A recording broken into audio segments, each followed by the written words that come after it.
Hey, what is up guys? Kitarok here, welcome back to another Blue Archive video. So today, Nexon finally decided to release the roadmap. So the roadmap Kivoto's Life is now available for viewing in the 2.5 year anniversary live stream. That's also coming later this week. So stay tuned for that. I will be doing a watch party alongside with that. So let's talk about everything that we know so far. Alright, so the collab is confirmed as well. If you guys are not aware, yesterday they released the silhouette of 3 characters featured in the Railgun collab, right? So I'm sure you guys are aware. So these 2 characters are the pullable one, and then we have Saiton Ruiko here. Alright, this is Misaka Mikoto, and then Shokuho Misaki is this one, and then this is Saturn. Alright, all 3 characters are going to be featured in the Railgun collab. These 2 characters are the gacha character, and this is going to be they always have 1-star welfare, right? So yeah, let's talk about everything we know regarding this roadmap, including the collab and what happens afterwards. Okay, so if you look at the roadmap, we scroll down a little bit. So first things first, April Part 3. This is literally happening right before we enter the 1st of May. We're gonna get this particular one. So Railgun, you can see right there, collaboration with Blue Archive. As you can see, there will be 3 characters right here, right? So Misaka Mikoto, Shokuho Misaki, Saturn Ruiko. Now, these 2 characters, you know, if you pull for them, cool. Alright, if you have enough pyroxenes to be able to pull for any of these 2 characters, keep in mind that this is not, both of them are not exactly meta characters. Alright, so Misaka Mikoto, you know, like her skill is decent. She's gonna do like damage to enemies in the straight line, and she's a 3-cost unit. And she doesn't bring anything incredible to the table. I've talked about the skills before, but the truth is, if you pull for the collab characters, you are there for collection. You're not there for the meta. Okay, so they're not going to have a high value or high place in the meta, right? And you know what? I think that's a good thing. You don't want collab characters to be broken, because there are some players that might join afterwards and then they cannot get the collab characters anymore, right? So you don't want that to happen, because like, especially with this collab, there's a chance that it may never come back ever again, just like how the Hatsune Miku collab with Blue Archive was. But Satan Ruiko is going to be pretty decent character, alright? If you can participate in the collab, that's going to give you a tangible benefit, because you are able to obtain this character. This girl right here, she's pretty strong, alright? Of course, if you level up her EX skills all the way to level 5+, it reduces to 3 cost, and it's going to do a decent damage in the circular area. Alright, so she's going to be an AoE character. I am aware that, you know, players do get Nonomi for free. However, she's going to be pretty helpful. Alright, she will be able to help you out in certain areas of the campaign mode, and also some of the harder commission stages, right, where there's like plenty of enemies there. If you don't have Cherino yet, she probably will be able to help you in a lot of the early stages of the game. Now let's talk about the few other characters after the collab. So the truth is, there are a couple of things that they are not really like showing. If you look at May Part 1, so this is going to be the character coming later on. So May Part 1 is going to feature a new event, a new story, Balancing Shale's Books with the General Student Council. That's going to be a new event as well. Now you can see the notes right here. Character pickup schedules only include new student updates. Event details and schedule are subjected to change. Changes will be announced in community announcements before implementation. So that means they are only including the new student updates. So Yukari is right here. It's going to happen after the collab. Now, let's talk a little bit about Yukari, whether or not you should be pulling for her. So she is going to be one of the few purple units, and you can see in the JP server, alongside with Yukari, there's also a Saori rerun and a Hiyori rerun. Now, I don't really recommend pulling for Yukari personally. I do think that she's a very cool character overall. A lot of the JP players say that they love her story overall in JP, right? She's a Sonic type character. The truth is, she is sharing so far, if you look at this one, PT with Saori and Hiyori, which doesn't make it seem like a high value to be able to obtain, right? So those 2 characters, there's a chance that plenty of you guys already have. Now, what does she bring to the table? Yukari is a 7-cost unit, very expensive character. 300% damage to enemies within a circular area. Consume as many own prayers as possible in groups of 10. For each 10 prayers consumed, deal 223% guaranteed critical damage. So her damage is actually going to be pretty decent. However, 7 costs, you know, you gotta like reduce that a little bit with characters like Ui or maybe New Year Fuuka that can halve the cost, right? Every 40 seconds, obtain 20 prayer effects. Alright, can stack up to 50, and this is going to increase attack by 19.7%. Pretty cool, increase crit damage, and you can see right here the sub skill. Obtain a prayer for each cost consumed by other allies. Prayers can stack up to a maximum of 50. For every 10 prayers accumulated, increases critical damage by 15.5% for 15 seconds. Alright, so not too bad overall. I would say she is, I would say, a decent Sonic type character. Perhaps you can use her a little bit, but the truth is, if you are pulling in a collab, there's a chance that she's going to be the rest banner for most players. And if you really want to pull for, you should wait for the next one.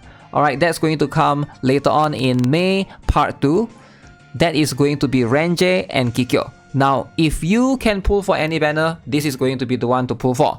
Kikio is going to be used a lot in the upcoming Kurokage raids. If you guys haven't seen yet, that's going to be the purple raid. So they haven't made an announcement of that yet. We're going to have the main story volume 5 for Hyako Yoran. So that's going to be where things get interesting. So they're going to be featured right there. So I have a feeling they're going to have some sort of swap all over as well, because if you look at the banner list, Kikio and Renjie is right here. But looking at the global server pattern so far, I don't think that this is only going to be 2 banners. I do think that there's going to be 2 more characters that comes along with them. So if you want to pull, this one makes a lot of sense, because, you know, if you go all in 24,000 pyroxenes to get to spark, hopefully you get Renjie, and then you can like PT, you can spark Kikio, or you can get one and spark the other, right? If you can do that, this is going to make a lot of sense. Similar to Ichika and Kasumi, they are going to be Sonic type characters, as you can see. Both of them can be relatively useful. Alright, this is going to be for... So for Renjie, she does burn damage in a fan-shaped area. Alright, decent damage, deals damage. She does damage and also burn them, right? Inflicts 27% burn.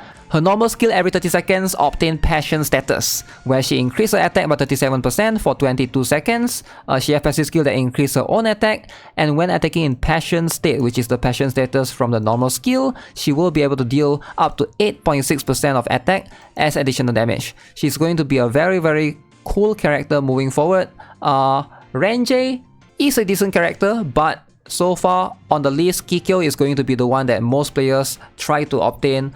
If you can pick one, it's probably going to be Kikio, because Kikio is going to be the recommended characters to pull for if you're tackling Kurokage raids. Now, why is that? Because she has the ability to reduce defense of enemies within a cross-shaped area by 28%. Not bad of a defense reduction, and also, of course, deals damage as well.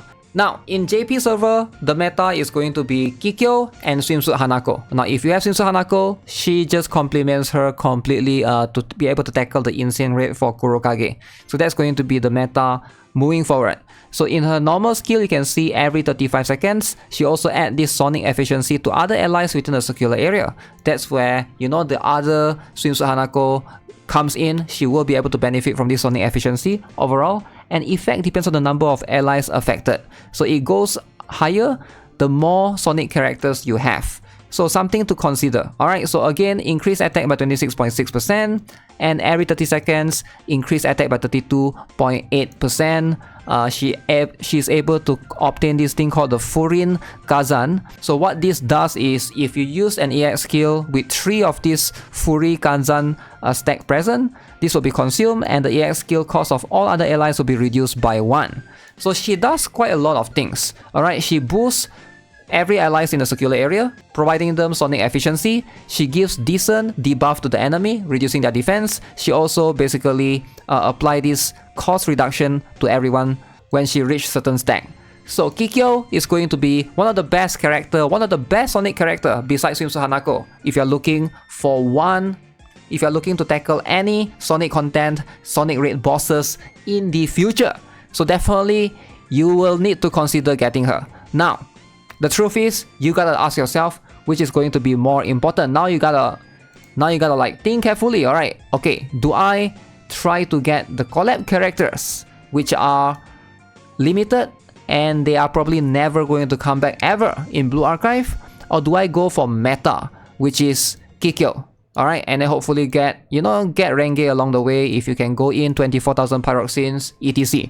You either get something that, you know, limited, FOMO, you're never getting back again, or you get a character that you know will be added to the standard banner, in this case Kikio and Renji, and all of these other characters will be added to the standard banner. Alright, they are not limited by any means. Or if you want to, some of you guys newer players, you have to wait a little bit more. Later on, after Kikio and Renji, is going to be Himari rerun.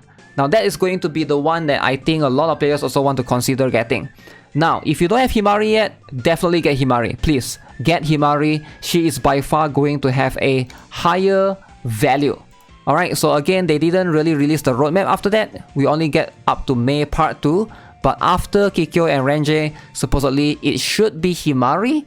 Now, if you are a new player who do not have Akko or Himari yet, that's the one that you want to go for. Get Himari. Alright, there's just no question for you to... There's no reason for you to get Kikyo. You're not going to use her against any of the other raid bosses except for the purple ones, right? So Akko Himari is still going to be way more flexible.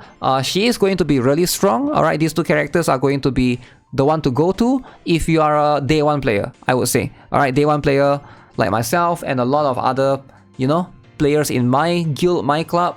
So yeah, that's going to be it for this particular video. Hopefully updating you guys a little bit on the roadmap. Alright, so with that being said, that's going to be it for this video. Subscribe if you guys haven't already. Give this video a like. And big shout out to Nexon for releasing this roadmap, man. Definitely a very, very helpful perspective to look at. They might consider shifting some characters alongside with it as well. So we will have to wait and see, alright, if they add some other new characters alongside with the, you know, alongside with these new students. Alright, have a nice day. Goodbye.